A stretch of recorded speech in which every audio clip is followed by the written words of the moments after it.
Welcome to Valsala's kitchen. ഇന്ന് വത്സലാസ് കിച്ചണിൽ പാലക്കാടൻ മുളകരച്ചതാണ് റെസിപ്പി. എങ്ങനെയാണ് നോക്കുക നമുക്ക് ഉണ്ടാക്കണത്. ഒരു ചീഞ്ചട്ടി വെച്ച് കൊടുത്തിട്ടുണ്ട്. ഓക്കെ, വെളിച്ചെണ്ണ ഒഴിച്ചു കൊടുക്കാം.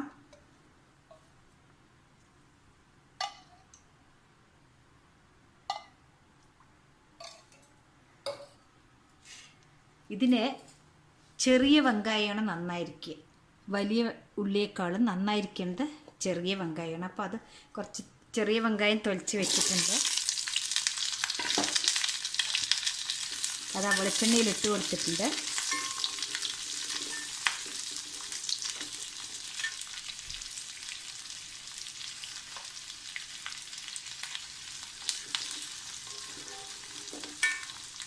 ഇത് നല്ലോണം ഒന്ന് ചെറുതായിട്ടൊന്ന് റോസ്റ്റ് ആവണം.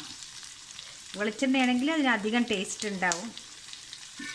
പണ്ടൊക്കെ ഇതിനോടൊപ്പം തന്നെ മുഴുവൻ മുളക്, അതായത് കപ്പല മുളകാണ് ഇട്ടിട്ട് വറക്കുക. പക്ഷെ ഞാനിപ്പോൾ ഇത് വീട്ടിൽ പൊടിച്ച് വെച്ച മുളക് പൊടി ഉണ്ട് എൻ്റെ കയ്യിൽ. അതുകൊണ്ട് ഞാൻ ആ മുളക് പൊടി ഇട്ടിട്ടാണ് അരയ്ക്കുന്നത്. ഇതൊന്ന് കുറച്ച് റോസ്റ്റ് ആവട്ടെ ഉള്ളി. അപ്പോൾ അതിൻ്റെ കൂടെ കുറച്ച് ഉപ്പിട്ട് കൊടുത്താൽ പെട്ടെന്ന് റോസ്റ്റായി കിട്ടും.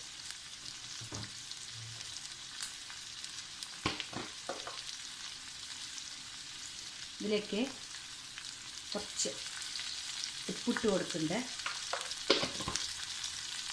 ഇതിലേക്ക് കുറച്ച് കരിവേപ്പിൻ്റെ ഇല, അതൊരു മണത്തിന് വേണ്ടിയിട്ടാണ്.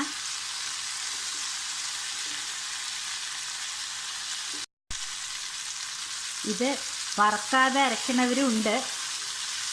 നമ്മളെ ഹോട്ടലിൽ, പാലക്കാടൊക്കെ ഹോട്ടലിൽ ചെന്നാൽ കിട്ടും. പച്ച ആയിട്ട് അരച്ച മുളകരച്ചത് പറയുമായിരുന്നു. തേങ്ങാ ചട്നിയുടെ ഒപ്പം ആ ചട്നി കുറേശ്ശെ വിളമ്പും എല്ലാ ഹോട്ടലിൽ പോയാലും. ഇതൊന്ന് വറുത്ത് അരച്ചിട്ടുണ്ടെങ്കിൽ അതിൻ്റെ ടേസ്റ്റ് വേറെയാണ്. അതിൽ വെളിച്ചെണ്ണ തന്നെ ഒഴിക്കാൻ ശ്രദ്ധിക്കണം. വെളിച്ചെണ്ണ ഒഴിച്ച് വറുത്താലാണ് കൂടുതൽ സ്വാദ്. ഉള്ളി, വെങ്കായം കുറച്ച് റെഡി ആയിട്ടുണ്ട്. ചെറിയ ബ്രൗൺ കളറൊക്കെ വന്നു കഴിഞ്ഞു. ഇനി ഞാൻ ഇതിലേക്ക്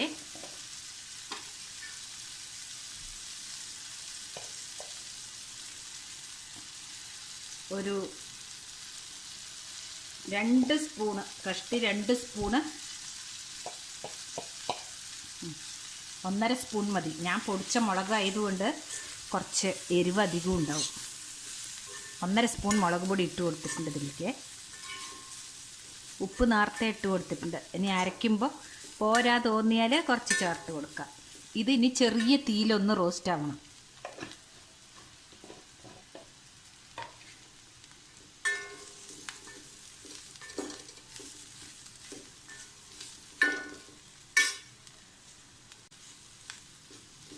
ഇനി ഇത് മിക്സിയിലിട്ട് അരക്കേ വേണ്ടു. ഇരുമ്പ് ചീഞ്ചട്ടിയിലാണ് ഞാനത് വറക്കണത്. അതുകൊണ്ട് ഇത് ഓഫാക്കിയാലും ചെറിയ ചൂട്ടിൽ അത് ഒന്നുകൂടി മുളക് പൊടി മുറുകും. ഗ്യാസ് ഓഫാക്കണം. ഇനി ഇതിലിരുന്നിട്ട് ആറിയ ശേഷം നമുക്ക് അരച്ചെടുക്കാം.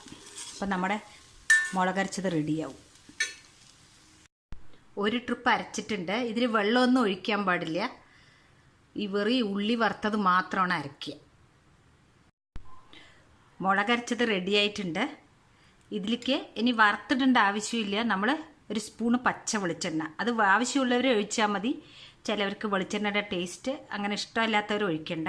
ഞാനിപ്പോൾ ഇതിലൊരു സ്പൂണ് വെളിച്ചെണ്ണ ഒഴിച്ചിട്ടാണ് കഴിക്കാൻ പോണത്.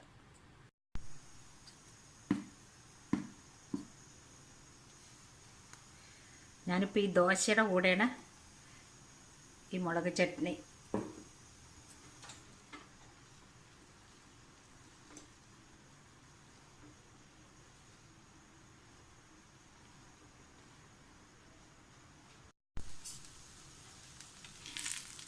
ദോശ മറിച്ചിട്ട് കൊടുക്കുക.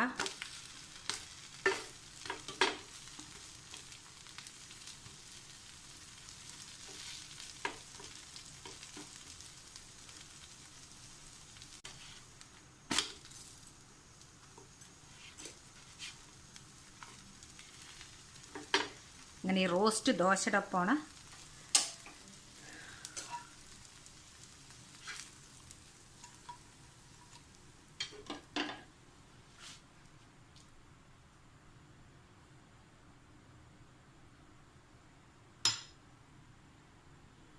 നിങ്ങളെല്ലാവരും ഇത് ട്രൈ ചെയ്ത് നോക്കണം. ഇഷ്ടപ്പെട്ടാൽ തീർച്ചയായിട്ടും ലൈക്ക് ആൻഡ് ഷെയർ ചെയ്യാൻ മറക്കരുത്. Thank you.